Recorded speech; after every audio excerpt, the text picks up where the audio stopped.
Hey, come see us live. We're doing our Rumble Time show September 27th in Los Angeles. We'll be in Tempe, Arizona, and we'll be in Burbank, California. Go to jimmydore.com for a link for tickets. So, big news. There's a big, massive strike happening at Boeing. You know, Boeing, where the doors are flying off and safety standards have been completely abandoned, except they keep giving their CEOs hundreds of millions of dollars. So 33,000 machinists are walking off the job, demanding better wages and an end to the aerospace giant's wanton violation of safety standards for its own profit. Boy, I would... Boeing is a corporation that has a greater safety record when nobody shows up for work, just so you know. So here's one of their union meetings. Looks like they're eating a lot of seed oils, but here we go.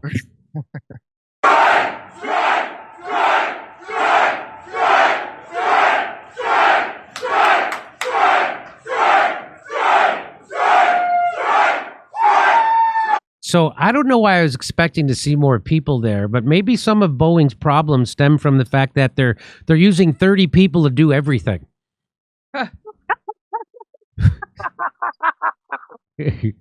So Dan Price writes, Boeing workers are going on strike after Boeing fired its CEO in 2020 after 2 plane crashes that killed lots of people.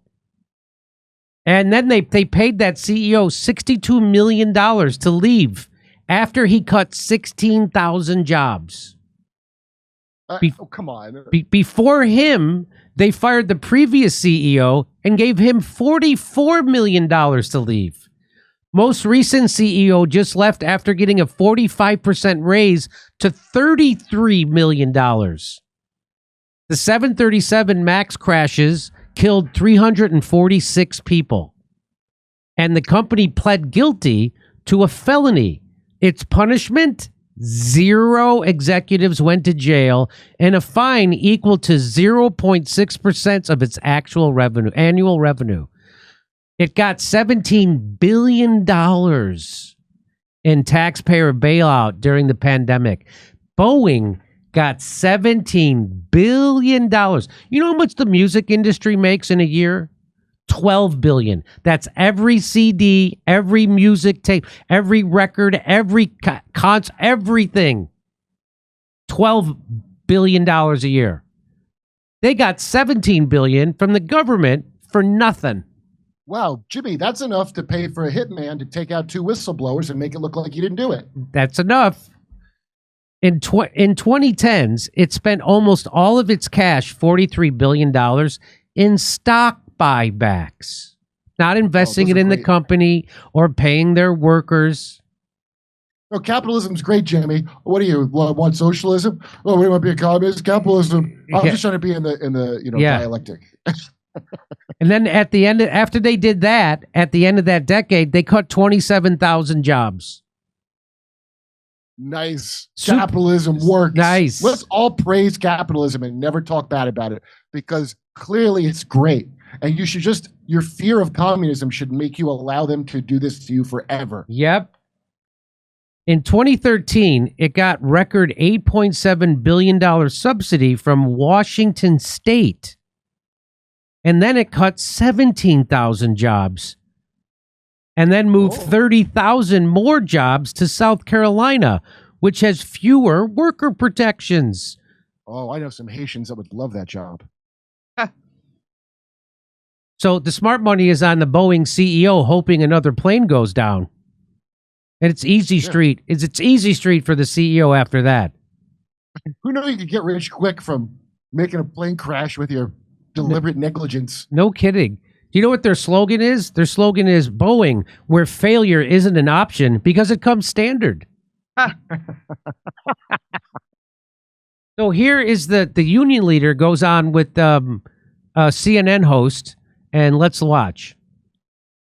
It has been a difficult few years for Boeing, to say the least. Earlier this year, a Boeing plane lost a door plug mid-flight. Now, the company risks temporarily losing some 20% of its workforce. After years of losing money and 2 fatal crashes, the aircraft manufacturer is now facing a factory strike that its CFO says could jeopardize its recovery. But its union member... Just keep this in mind. After years of losing money, Why would they be losing money? They have no competitor in the United States. How are you running a business that loses money, but you make all this extra money? Right. How would that be possible? Oh, you lost money? Here's $44 million. Thanks for coming in and losing money. Do people think this is a real country they live in? Here we go. Nearly unanimously voted down the company's first contract offer, which included a 25% pay increase.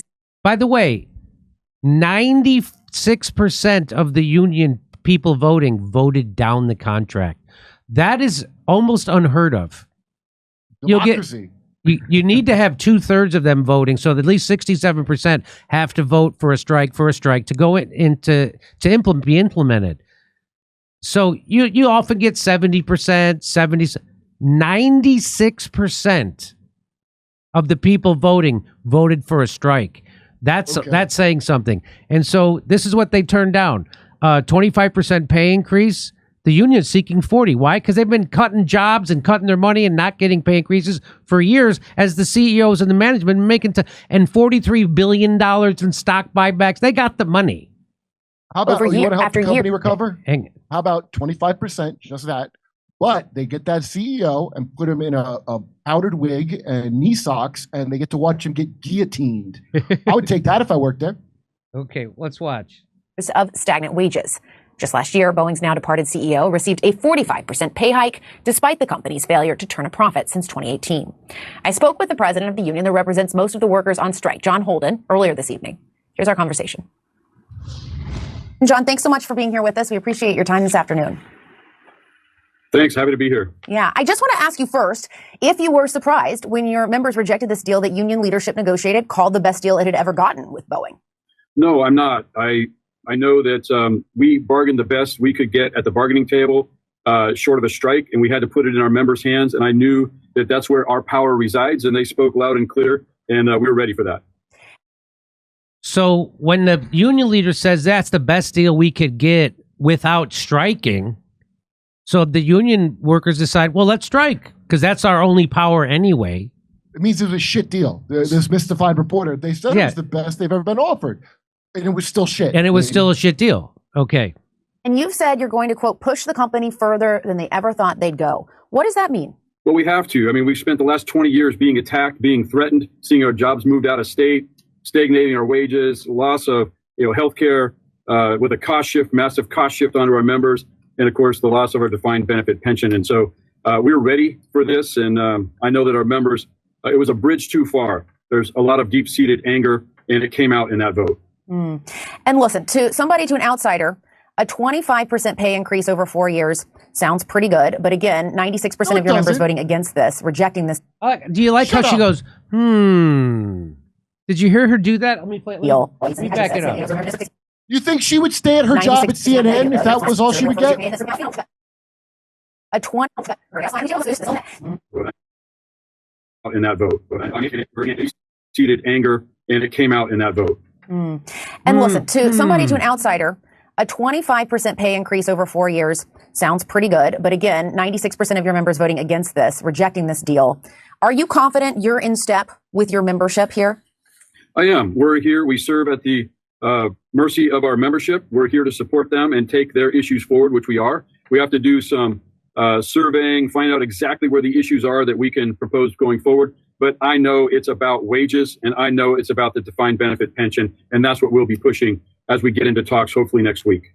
And so how much of the unity that you're seeing among your members, how much leverage does that give you, do you think, at the negotiating table? It's immense pressure. We have maximized our leverage. We are peaking at the right time, and our members are confident. They're standing strong, shoulder to shoulder, and this gives us the most leverage that we've had in years, and we're going to use it. And I hear you when you're saying that obviously this is about money. This is about this pension deal. Is it also more about money? Is this years of frustration coming to a head? Well, it was really tough in the last 10 years where we had stagnated wages, very low wage increases. We had massive cost inflation or massive inflation that we experienced.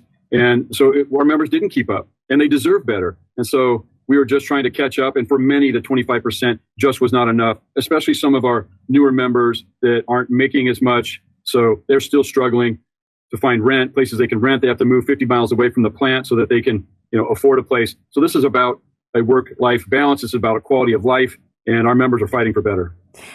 And all of this is happening as Boeing is under immense financial pressure. They haven't turned a profit in years. There's risk of their credit rating going down. What happens if the bottom falls out here? You're asking for a lot. Can the company even afford to do that? Oh my God.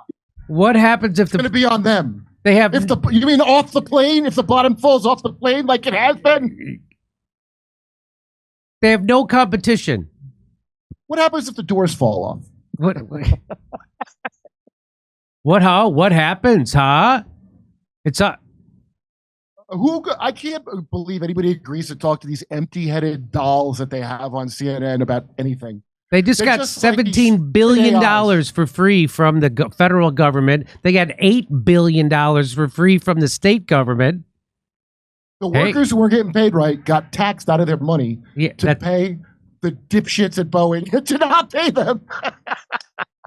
So this is what he says.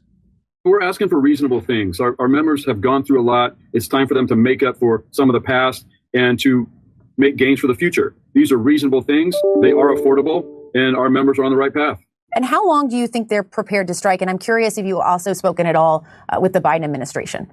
1 day longer, 1 day stronger. That's what our members are talking about. I have not had any recent conversations with the Biden administration. So that's where that's at. And what about the role of this new CEO? Because this person has replaced the former CEO that was there for so many tumultuous situations. What is your relationship there, and what kind of role do you think they'll be playing? It's a new relationship. I know that Mr. Ortberg is going to be involved in talks going forward. I think he probably came in at a very tough time. He's now responsible for what's happened for the last 20 years, and that's not an easy place to be. All I can say is I'm focused on what our members' demands are, and that's what I'll be proposing going forward. And how would you describe, I hear you saying that they're ready to strike, they're prepared to strike for as long as it takes. What would you say, though, is the morale among... But how long would it take for the company to break them? That's really what she wants to know. I was just thinking when. Here's what it'll be. It'll be this guy who's focused on the job he has. We get ready. It's going to be something with DEI in the union, and something with race and women, blah, blah, is going to be inserted into this union if it becomes effective in their negotiation. That's my prediction. Those as long as it takes. What would you say, though, is the morale among those workers? What is kind of the headspace that they're in right now as they strike? Well, they're angry, for one. And this was their release. This was their ability to get their pound of flesh that they needed to get. I believe they're ready to go for the long haul. They're very confident. They're standing together. They're more united now than they ever have been in the past. And that gives us strength at the bargaining table. And what comes next? When will you all sit down again? And what do you hope happens in that meeting?